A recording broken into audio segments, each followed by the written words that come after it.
Figure shows two identical parallel plate capacitors. Figure shows two identical parallel plate capacitors connected to a battery with a switch S.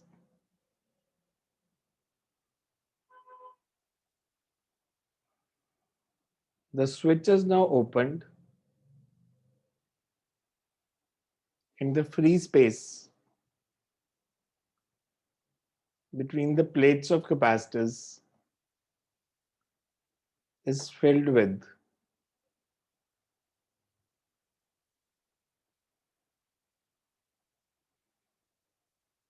dielectric of dielectric constant K.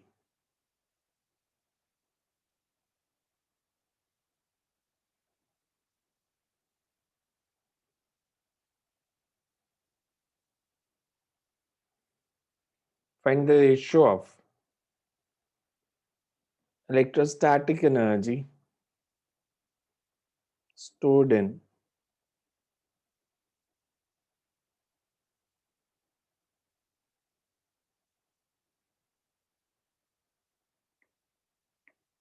find the ratio of electrostatic energy stored in both capacitors before and after the introduction of dielectric. Bracket में लिख लो given that K is equal to 3. Given that K is equal to 3. को diagram given है साथ में.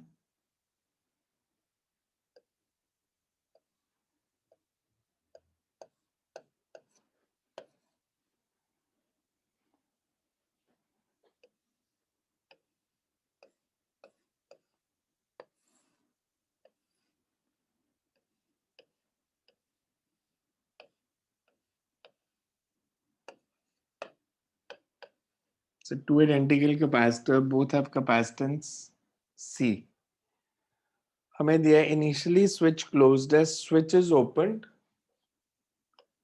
and free space between the capacitors is filled with dielectric. तो हमने बताना है initial energy stored और final energy stored. So ये initial circuit है. Finally हमारे पास जो circuit है वो ऐसे है.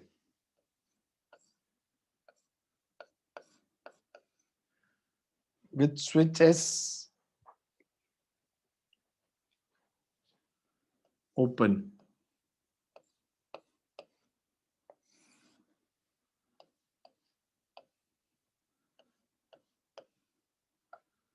और इनके बीच में डायलेक्ट्रिक फील्ड है.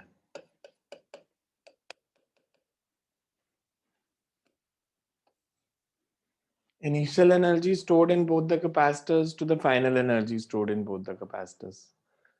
Say capacitor A, ये B. Initially अगर मैं देखता हूं, तो मैं इसकी पोटेंशियल को अगर 0 मानूं,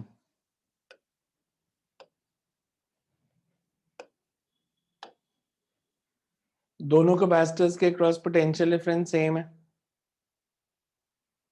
तो इसमें energy stored half CV square और इसमें भी हाफ CV स्क्वायर.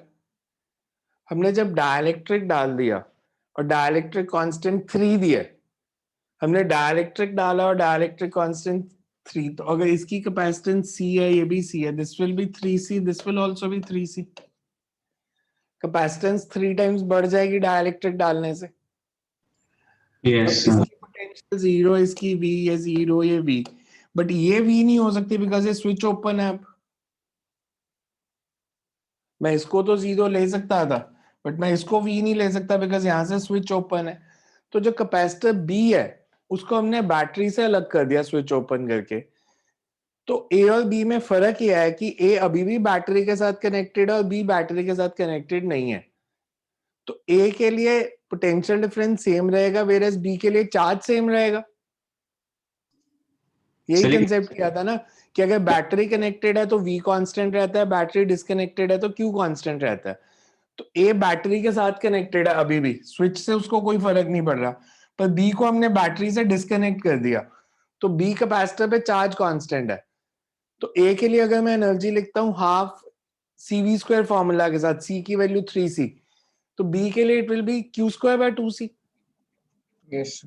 तो एनर्जी स्टोर्ड का फॉर्मूला अलग अलग है हमने, और इधर दोनों के लिए सेम था, half CV², half CV², so total energy CV²। तो इधर चेंज आ रहा है, तो हमने बताना है what will be the ratio of initial energy stored in both the capacitors to the final energy stored in both the capacitors. Question समझ आया, पहले पूछा गया है, क्लियर है कैसे करना है? डाइलेक्ट्रिक कंप्लीटली फिल्ड है ना? हाँ कंप्लीट, जब उन्होंने किया कि इट्स फिल्ड तो वो कंप्लीटली फिल्ड है, पार्शियली फिल्ड होगा तो वो पार्शियली वर्ड यूज करेंगे, Yes. और फिर वो थिकनेस भी देंगे, कितना फील्ड है, आधा फील्ड है, एरिया आधा फिल किया, डिस्टेंस आधा फिल किया, वो सब डिटेल्स देंगे फिर। सो यू कैन राइट, कंसेप्ट लिखो पहले इसका। Initially when the switch is closed, initially when the switch is closed, both the capacitors are in parallel, both the capacitors are in parallel, and potential difference across both is, as potential difference across both is V, and potential difference across both is V. Therefore energy stored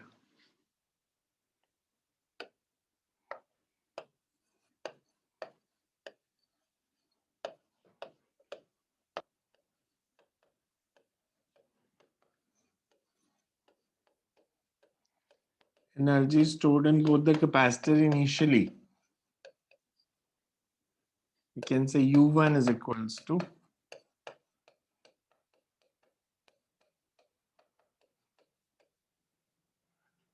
then you write when switch S is opened, when switch S is opened as shown in the second figure, when switch S is opened as shown in the second figure,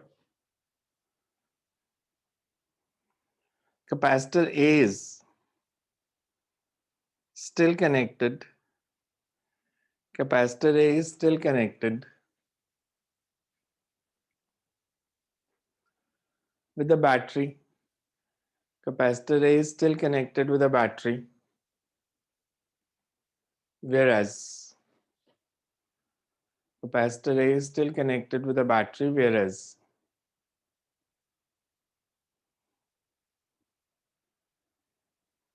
capacitor B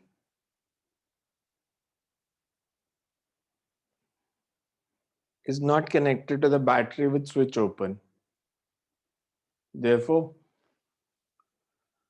for capacitor A, potential difference is constant. Therefore, for capacitor A, potential difference is constant. And for capacitor B,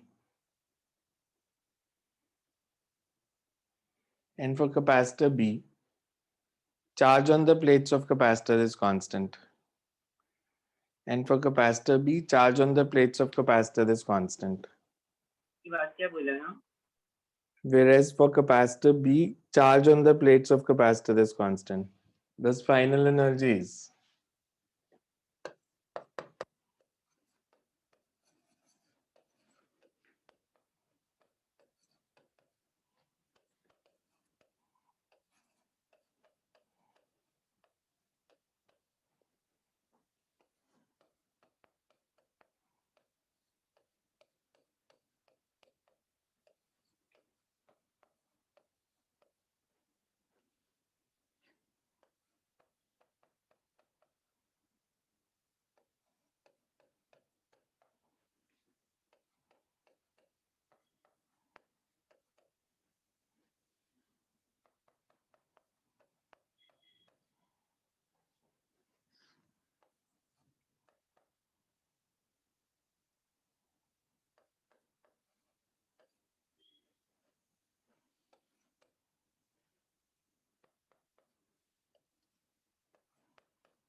U1 by U2 will be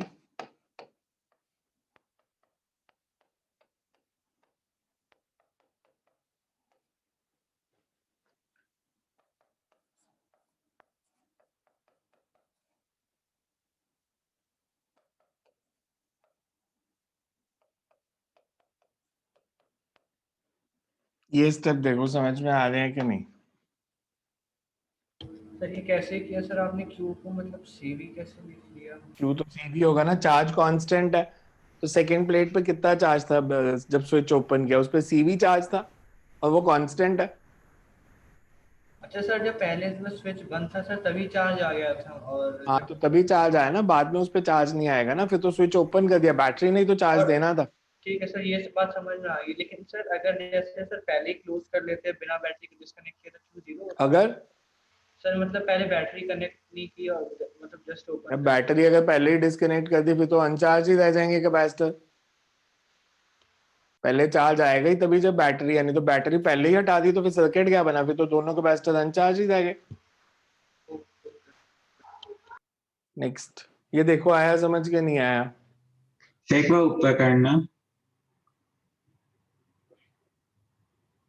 sir इसमें जैसे B वाला capacitor एक जगह से connected है तो इसका कुछ फर्क पड़ेगा? एक जगह से नहीं ना, ओपन सर्किट होता है, इसका कोई रोल नहीं है इसमें। इसमें करंट फ्लो नहीं कर सकती ऐसे ओपन सर्किट्स में। इसमें कभी भी चार्ज फ्लो नहीं करेगा, तो इस पे जो चार्ज है वही रहेगा। अब ऐसे नहीं होता ना, मेरे पास अगर वायर अगर आगे से कटी है तो ये थोड़ी, मतलब जैसे मेरे पास इलेक्ट्रिकल सर्किट है और यहाँ से वायर टूटी है तो इधर भी करंट थोड़ी फ्लो करती है, अगर यहाँ से बीच में से टूट गई वायर तो। लेकिन यहाँ पे तो वैसे भी कैपेसिटर में से करंट नहीं फ्लो कर सकता। मतलब चार्जेस तो फ्लो करने हैं ना, चार्ज इंड्यूस तो होने हैं, ऐसे थोड़ी कैपेसिटर चलेगा। उसके बीच में से नहीं फ्लो करनी ना बस। ओके, सो मतलब अगर सर्किट तो पूरा किया हुआ है ना हमने, बैटरी तभी तो लेते हैं कि एक के इलेक्ट्रॉन दूसरे में बैटरी के थ्रू घूम के जा रहे हैं। Okay sir. Next to write, two parallel plate capacitors of capacitance C are connected in series with a battery of EMF E. Then one of the capacitors is filled with के बाद क्या बोला था? two parallel plate capacitors of capacitance C are connected in series with a battery of EMF E. Then one of the capacitors is filled with dielectric of dielectric constant K. A part is, find the change in electric field in the two capacitors. Find the change in electric field in the two capacitors, if any. B part is, find the amount of charge which flows through the battery. Find the amount of charge which flows through the battery.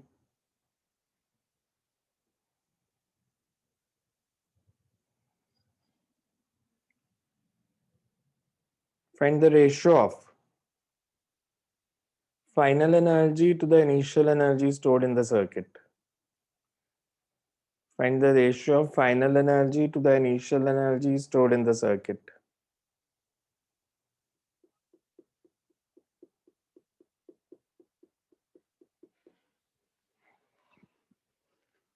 Diagram दिया नहीं है, simple है, दो capacitors एक source of EMF के साथ connected है। हमें बताना है कि अगर हमने उनमें से एक के अंदर डाइलेक्ट्रिक फिल कर दिया तो what will be the change in electric field between the plates of capacitor. Second is charge which flows through the battery, and third part is find the ratio of energies.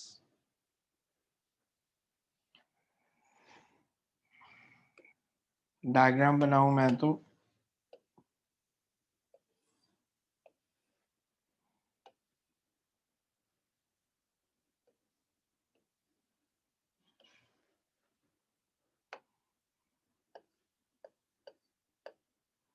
so battery of EMF V,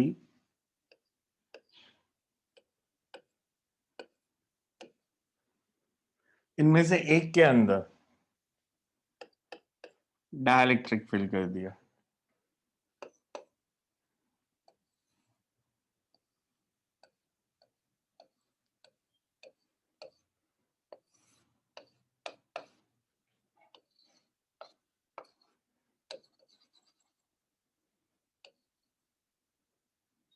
इसकी capacitance C, इसकी KC. हमने बताना है what will be the change in electric field between the plates of capacitor if any, and the charge which flows through the battery. Question समझ आया पहले?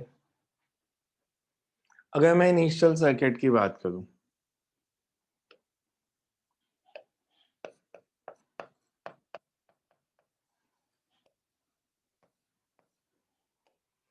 Initially हमारे पास क्या सीन है? दो कैपेसिटर्स हैं, सीरीज में लगे हैं, दोनों की कैपेसिटेंस C, तो इक्विवेलेंट कैपेसिटेंस कितनी? C/2. Yes, sir. Yes, sir. Equivalent capacitance C/2, दोनों के कॉम्बिनेशन के क्रॉस पोटेंशियल डिफरेंस V, तो जो charge flowing through the circuit है that is Q is equal to C/2 into V. Initially बहुत simple है, कुछ नहीं करना हमने. Initial capacitance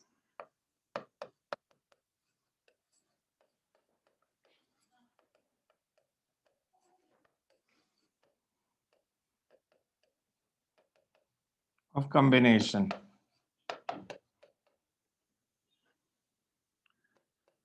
potential difference across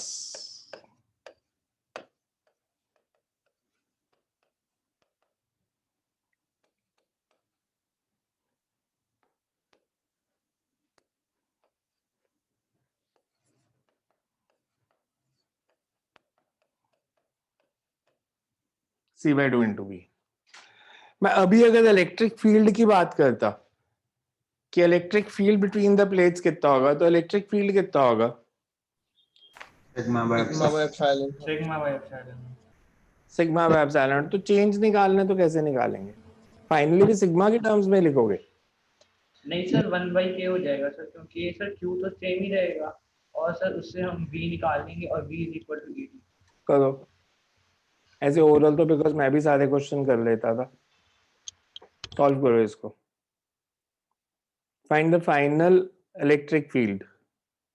electric field इन कैपेसिटर दोनों में, A में B में, दोनों में चेंज आएगा या एक में चेंज आएगा?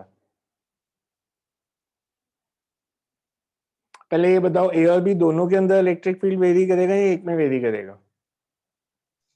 दोनों में. तो दोनों में निकालो. दोनों में बढ़ेगा, एक में बढ़ेगा, एक में कम होगा. कितना बढ़ेगा, कितना कम होगा, सब सॉल्व कर दो.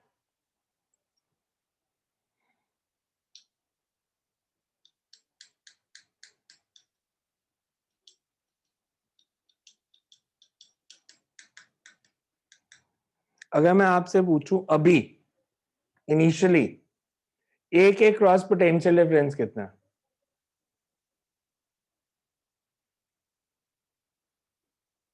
A के क्रॉस पोटेंशियल डिफरेंस Q/C. कितना? V/2. V/2. दोनों के क्रॉस V/2 होगा. Yes, sir.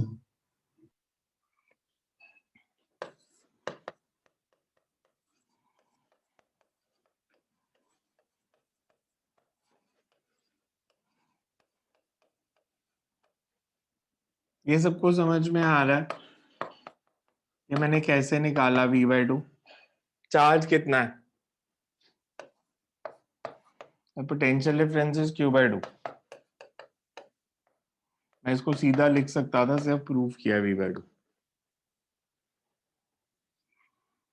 अब फाइनल की बात करते हैं. Finally when dielectric is inserted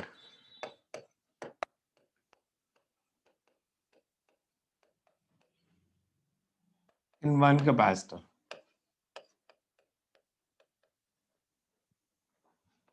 equivalent capacitances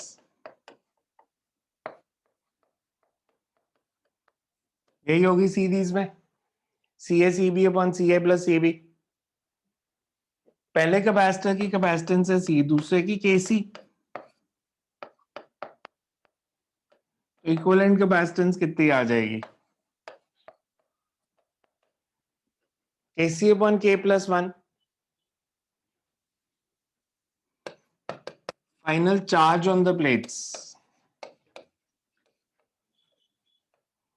Q dash C equivalent into V. C equivalent is KC 1k + 1 × v। इसको नंबर कर दो 1, इसको 2, इसको 3। यहां तक देखो, ठीक है? यहां तक क्लियर है? Yes sir. मैं आपसे पूछूं चार्ज फ्लोइंग बढ़ा या कम हुआ? पहले चार्ज ज्यादा था या अब चार्ज ज्यादा है?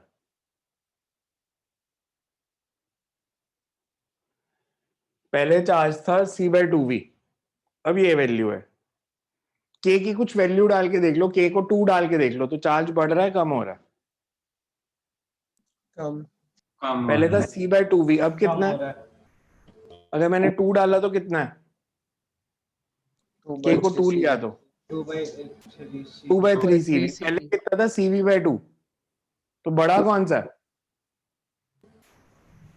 c/2v बड़ा है या 2/3 cv बड़ा है? इन दोनों में से कौन सी वैल्यू बड़ी है? 2/3। 2/3 सर तो 2/3। फिर गलत क्यों बता रहे हो? q' ज्यादा है। मैंने q' निकाल लिया, फाइनल चार्ज इनिशियल चार्ज निकाल लिया, जो इनका डिफरेंस है वही बैटरी के थ्रू फ्लो किया होगा। डी पार्ट यही था, find the charge flowing through the battery, so q' - q।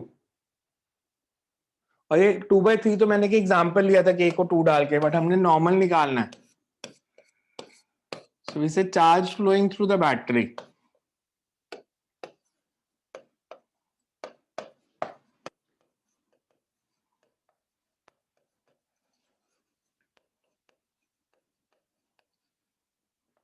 This is q' - q।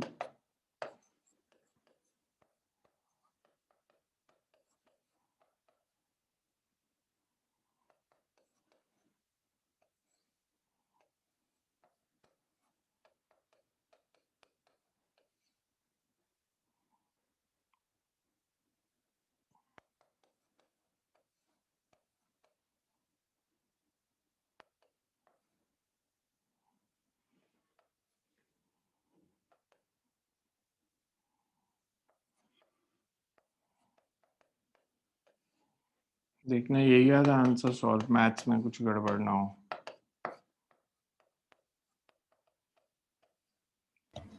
Yes, charge sir. Flowing through यही द आ रहा है। बैटरी। ठीक। What about electric field? पहले इलेक्ट्रिक फील्ड कितना था? अगर मैं आपसे पूछूं initially electric field in first capacitor A, q/ε।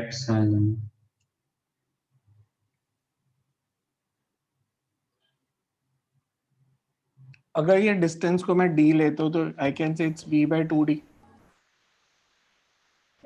और इसमें भी v/2d।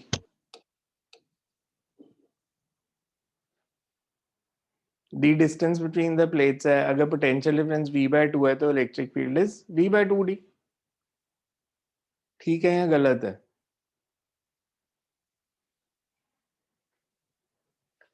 ठीक है या गलत है?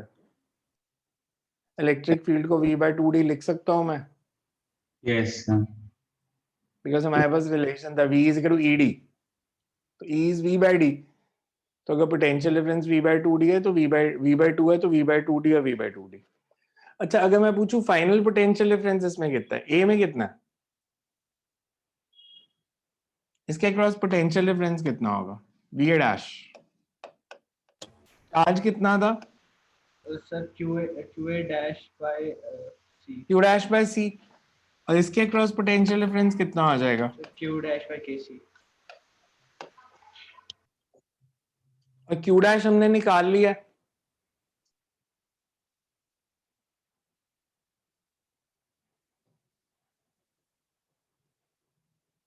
तो अगर मैं पोटेंशियल डिफरेंस पूछूंगा, इधर कर देता हूं इसको।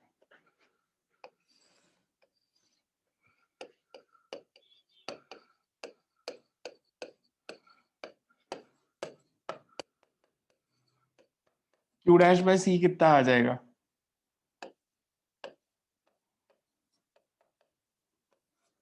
and vb' is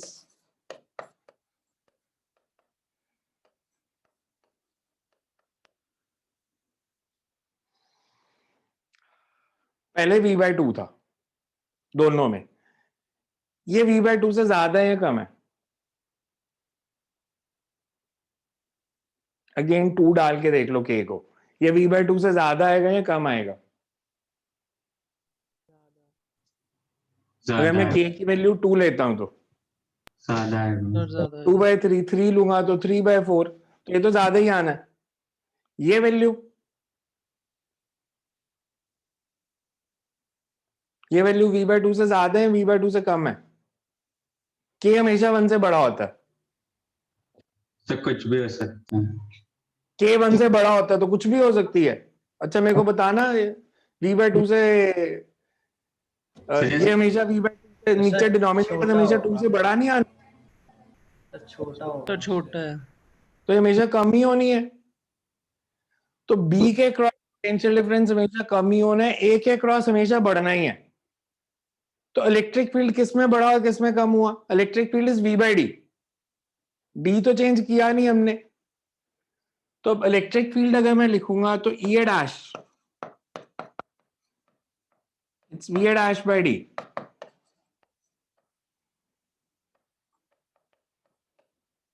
तो ये बढ़ गया, सेकंड के क्रॉस कम हो गया।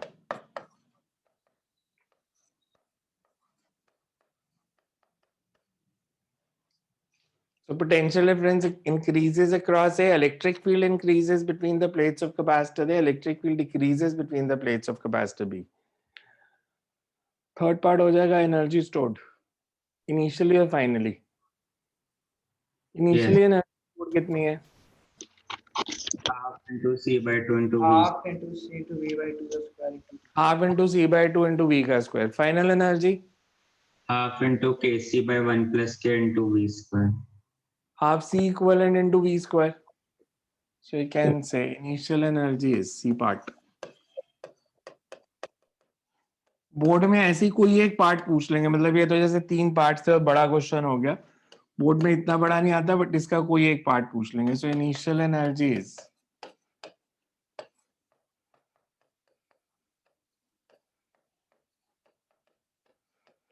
सो रेशियो भी निकाल सकते हो यहां से। क्लियर सारे पॉइंट्स? देखो इस क्वेश्चन में कुछ नहीं समझ आया तो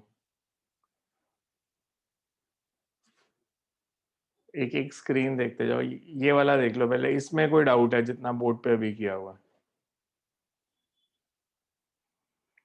इनिशियल कैपेसिटेंस में हमने लिया कि दोनों कैपेसिटर सीरीज में है, एक ही कैपेसिटेंस C है तो इक्विवेलेंट C/2 है, इक्विवेलेंट कैपेसिटेंस C/2 है, पोटेंशियल डिफरेंस V है, तो चार्ज निकाल लिया C इक्विवेलेंट इनटू V। बाद में हमने ले लिया कि दोनों के क्रॉस पोटेंशियल डिफरेंस जो है वो Q/C होगा, तो Q की वैल्यू डाल दी, दोनों के क्रॉस पोटेंशियल डिफरेंस आ गया। फिर इनमें से एक कैपेसिटर में डाइलेक्ट्रिक फिल किया तो उसकी कैपेसिटेंस Kc होगी। सीरीज का formula C1C2 upon C1 plus C2, तो इक्विवेलेंट कैपेसिटेंस निकाल ली, इक्विवेलेंट चार्ज निकाल लिया, इनिशियल चार्ज पता है, फाइनल चार्ज पता है, इन दोनों का जो डिफरेंस होगा that will be the charge flown through the battery. Potential difference निकाल लेंगे अगर हमारे को चार्ज पता है तो, potential difference across A, potential difference across B, then electric field is potential difference upon distance, और energy stored is half C equivalent into V square दोनों केसेस में। कुछ डाउट है तो पूछो, अदरवाइज नोट कर लो। सर इसके अंदर बस थोड़ा सा ये डाउट था कि चार्ज फ्लोइंग थ्रू बैटरी आपने माइनस क्यों किया? क्योंकि फाइनल चार्ज ज्यादा है, इनिशियल चार्ज कम है। फाइनल चार्ज ज्यादा आ रहा है ना इनिशियल चार्ज से। अरे फाइनल कैपेसिटेंस नहीं बढ़ी है, C इक्विवेलेंट बताओ ज्यादा है या कम है? ये वैल्यू जो है इनिशियल कैपेसिटेंस से ज्यादा है या कम है?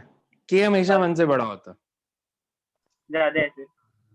तो कैपेसिटेंस बढ़ेगी तो चार्ज भी तो बढ़ेगा, because Q is equal to CV, V same है। तो इसलिए final charge minus initial charge. Note कर लो तो बता देना, फिर नेक्स्ट करते हैं।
Next to right.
Find the equivalent capacitance. Find the equivalent capacitance of the circuit shown in figure. Find the equivalent capacitance of the circuit shown in figure across points A and B and A and C. Figure की बात क्या बोला है? Equivalent capacitance across A and C and A and B.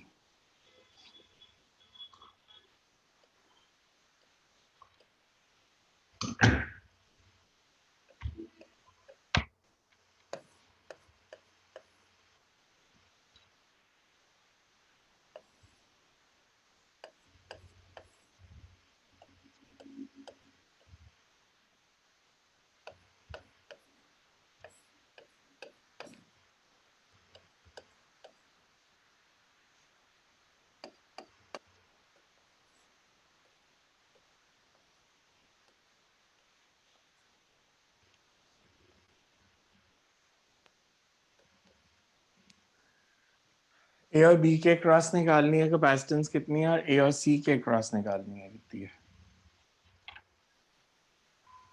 पहले ए और B के across निकालो। You have to find C A B, A और सी।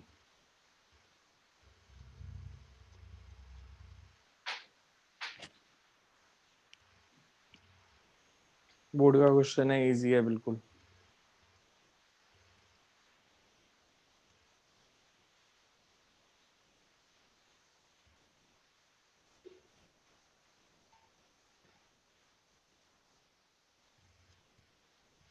जब वो कहते हैं कि find capacitance across A and B, इसका बेसिकली मतलब क्या होता है? इन दोनों पॉइंट्स के क्रॉस कोई बैटरी लगी है। तो जब वो कह रहे हैं कि find capacitance across A and B, से यहाँ पे मान लो एक इमेजिनरी बैटरी लगी है। आप ड्रॉ ना करना, चाहिए नहीं होती, सिर्फ समझाने के लिए बता रहा हूँ। ऐसे एक बैटरी लगी है इधर। जब बैटरी चार्ज सप्लाई करेगी, वो इधर जाएगा, यहाँ पे आके डिवाइड हो जाएगा, कुछ इधर चला जाएगा, कुछ इधर आ जाएगा, यहाँ पे आके फर्दर डिवाइड होगा, इधर जाएगा, इधर जाएगा डी की तरफ। डी की तरफ चार्ज जाएगा या नहीं जाएगा? नहीं यहाँ पे जाएगा, जब चार्ज पहुंचा, बिकॉज ये आगे से ओपन सर्किट। ओपन है, तो इसका कोई रोल नहीं है। जब आपने ए और बी के क्रॉस निकालना है, तो ए और बी के क्रॉस निकालेंगे, तो इसका सर्किट में कोई रोल नहीं है। इधर नहीं गया, फिर इधर है, यहाँ पे आके इधर जाएगा, नहीं। No sir. तो इसको भी निकाल दो। बस ये सर्किट बच गया। ए और बी के क्रॉस निकालनी है, तो अब सिंपलीफाई हो गया। ये तीनों सीरीज में है, यस हाँ, कितनी कैपेसिटेंस? C/3। C/3 और C, इन तीनों को हटा के अगर मैं एक C/3 लगा दूं यहाँ पे, और ये दोनों निकाल दूं, तो C/3 और C they are in Parallel. Parallel. Parallel. C/3 और C इन पैरेलल, तो इक्विवेलेंट इज 4 4c/3 4c/3 यहाँ पे लगा दिया, यहाँ पे मैंने 4c/3 लगा दिया, बाकी सब हट गए। अब ये तीनों सीरीज सीरीज तो इक्विवेलेंट निकल आएगी। समझ आया कैसे किया? सो बेसिकली मैंने क्या किया कि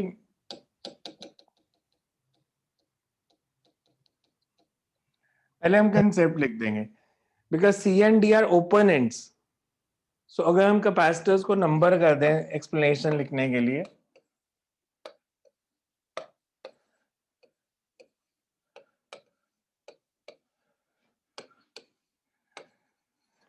we can say because C and D are open ends, so 7 and 8 have no use in the circuit. So 7 और 8 को रिमूव कर दिया, 7 और 8 को रिमूव कर दिया, फिर 4, 5 और 6 ये तीनों सीरीज में, इसके साथ पैरेलल में, फिर ये तीनों सीरीज में। क्लियर है कैसे करना है? किसी को डाउट है तो पूछ लो। अगर यही मैंने ए और सी के क्रॉस का होता तो कौन से दो कैपेसिटर निकल जाते? अगर बैटरी ए और बी की जगह ए और सी के बीच में लगी होती तो 1 and 3 तो फिर हम ये दोनों कैपेसिटर निकाल देते, 1 और 3 को भी, 7 और 3 को, बिकॉज बैटरी अगर इधर लगी है यहाँ पे ए और सी के बीच में, तो ये ओपन हो गया और ये ओपन हो गया, तो अब 7 और 3 को निकाल देते और बाकी सर्किट सॉल्व करते। So you can write first concept लिखो for capacitance across A and B, for capacitance across A and B, for capacitance across A and B.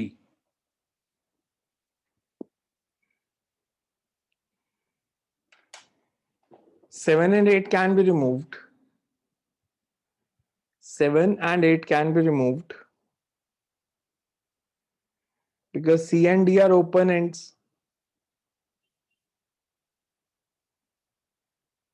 And they have no role in the circuit. And they have no role in the circuit. Thus equivalent circuit is. अब ये जो method कर रहा हूँ ना, it's completely valid. आप board में ऐसे कर सकते हो सॉल्व, इक्विवेलेंट सर्किट बना बना के, मतलब rather than writing each and every formula, आप इक्विवेलेंट सर्किट बना बना के शो कर सकते हो कि पहला सर्किट है जहां 7 और 8 को रिमूव कर दिया,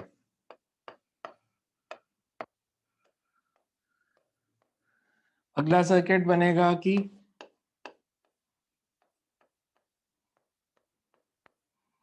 और इन तीनों की जगह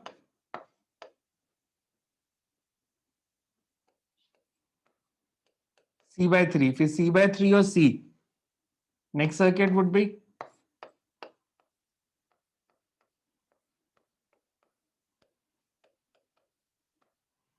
इसको सॉल्व कर दो। इक्विवेलेंट कितनी होगी? 4c/11 4c/11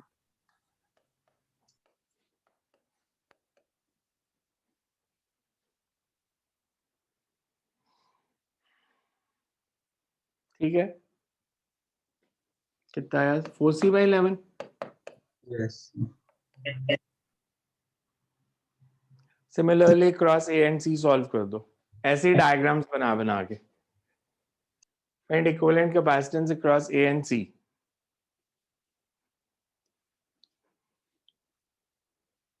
सिर्फ इक्विवेलेंट डायग्राम्स बना के सॉल्व कर दो।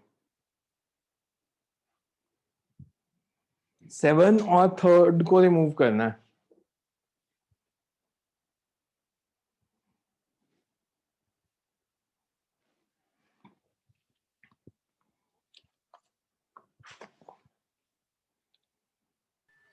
सर ये पार्ट कब तक खत्म हो जाएगा?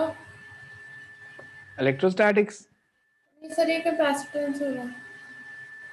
चैप्टर यूनिट ही खत्म हो जाएगा अब तो 2 दिन में। सर आप टेस्ट लोगे सर, कब लोगे? कैपेसिटेंस का अलग से लूंगा बिकॉज कैपेसिटेंस इंपॉर्टेंट है, उसमें बाकी कुछ नहीं आएगा, सिर्फ कैपेसिटेंस ही आएगा। एंड संडे को क्लास रखी तो मंडे ट्यूसडे किसी दिन मॉर्निंग में रख देंगे टेस्ट। ट्यूसडे में रखना सर, ट्यूसडे केमिस्ट्री का है। ट्यूसडे, मंडे को नहीं होता केमिस्ट्री? अच्छा आपकी कहीं और ट्यूशन है। टीपी सर का शायद मंडे को होता है मेरे ख्याल से। सर वेडनेसडे को रख दो। वेडनेसडे को रख लेना, पढ़ो तो सही। नेक्स्ट क्या है कैपेसिटेंस बिटवीन ए एंड सी? ये तो ओरली हो गया, सी सी सी सी बाय 3 सी बाय 3 आ रही है, आ रही है। सी बाय 3 ये तो ओरली हो रही है solve.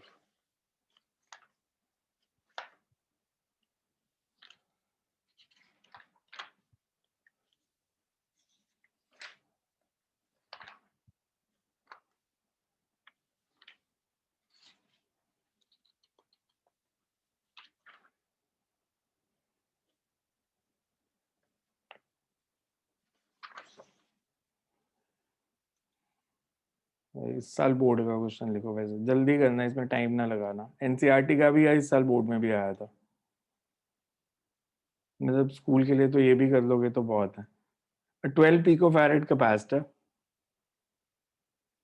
a 12 picofarad capacitor is connected to 50 volt battery.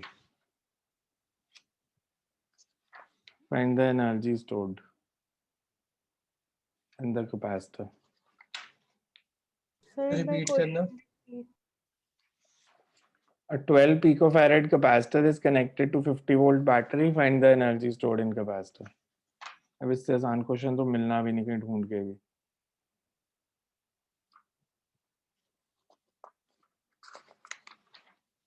कितनी है एनर्जी स्टोर्ड? फॉर्मूला C दिया है, V दिया है, energy stored will be CV Half square। CV CV square. बस पिको को चेंज करना था फैरेड में।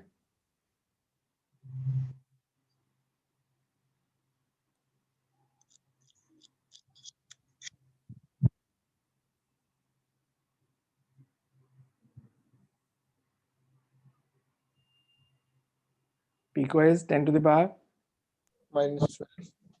minus 12. minus 12.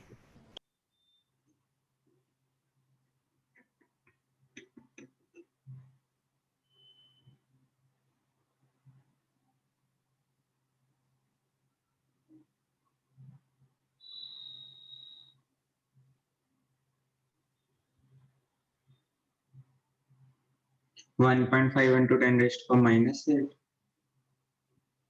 1.5 into 10 to the power -8. So 15 into 10 raised to power -10। 1.5 into 10 to the power -8 ठीक लग रहा है सर। Yes sir, यही यही है है। सर, यही है। चलो नेक्स्ट करो, इसको इम्पोर्टेंट मार्क कर लो जो नेक्स्ट क्वेश्चन करने लगे हैं। n small drops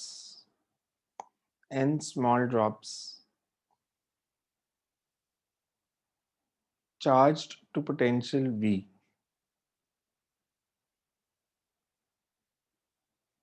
combines to form a big drop.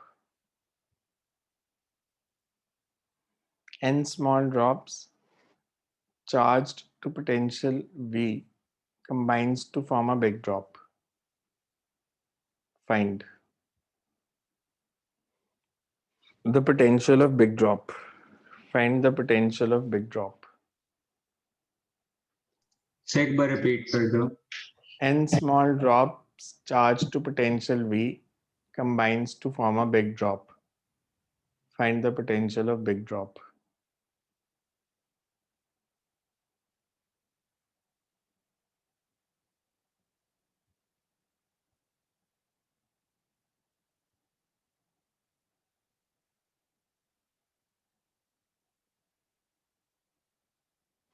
करोगे सॉल्व खुद पहले? इट्स वेरी इंपॉर्टेंट, स्कूल के लिए भी, कंपटीशन के लिए भी, हर एग्जाम के लिए। हम लेंगे कि let charge on the small drop be Q and radius is R. अगर किसी एक स्मॉल ड्रॉप पे चार्ज क्यू है, रेडियस आर है, तो उसकी पोटेंशियल कितनी हो जाएगी? के क्यू बाय आर। है, जब मैंने एन ड्रॉप्स को कंबाइन किया तो कंजर्वेशन ऑफ चार्ज मींस कि जो टोटल चार्ज हो गया वो एन क्यू हो गया बिग ड्रॉप पे। तो हमें सिर्फ बिग ड्रॉप का रेडियस ही निकालना है, बिकॉज बिग ड्रॉप की पोटेंशियल हो जाएगी के into charge on big drop upon radius of big drop. तो चार्ज ऑन बिग ड्रॉप तो एन क्यू है, और रेडियस ऑफ बिग ड्रॉप निकालना है तो वी यूज द कंसेप्ट जो हम लिक्विड्स में करते थे कि volume of N small drops is equal to volume of one big drop. Yes, sir. So simple question था We start with the lit.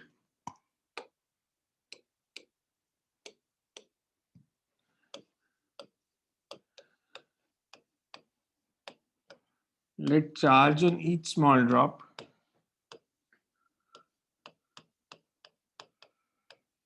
is Q and its radius is R.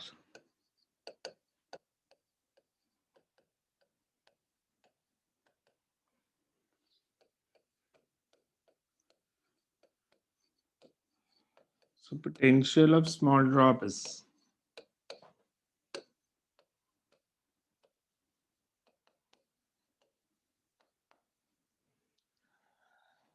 when n small drops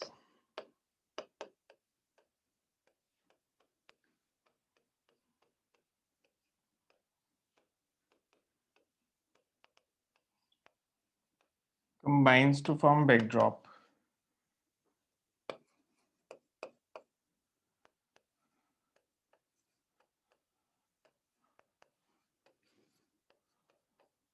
Charge on big drop is NQ.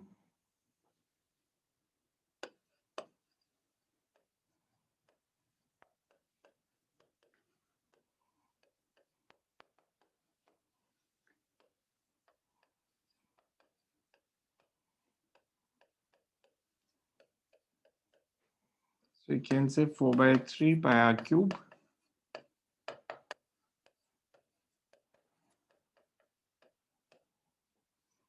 You get R is equals to, so potential of big drop is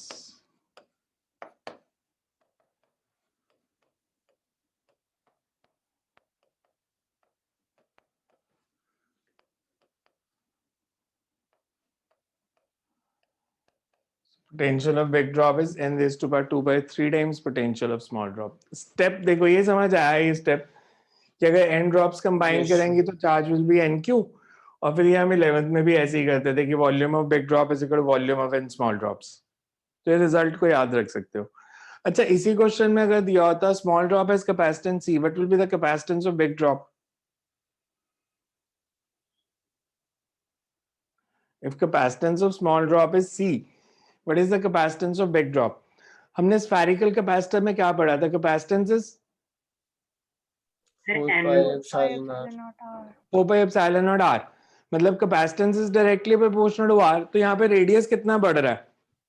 1 by n raised to power 1/3 times. तो capacitance also increases n raised to power 1/3 times. जैसे उन्होंने किया कि 27 drops combines to form a big drop.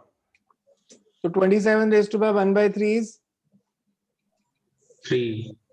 so capacitance increases 3 times. Potential increases 9. 9 times. Capacitance 3 times, potential 9 times. Charge 27 times. 27 times. Because वो तो 27 सीधे ही आ रहा था और इससे भी वही आ रहा है CV से भी. इसके नीचे नोट में लिख लो.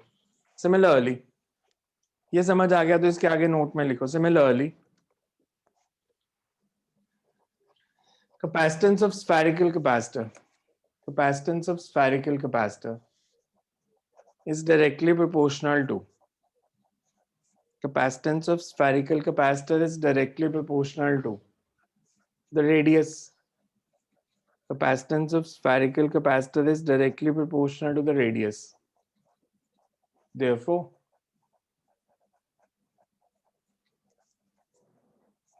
if capacitance of small drop is C, if capacitance of small drop is C, capacitance of big drop is n raised to power 1/3 into C.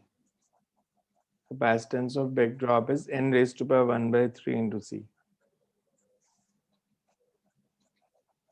Capacitance of big drop is n raised to power 1/3 into C.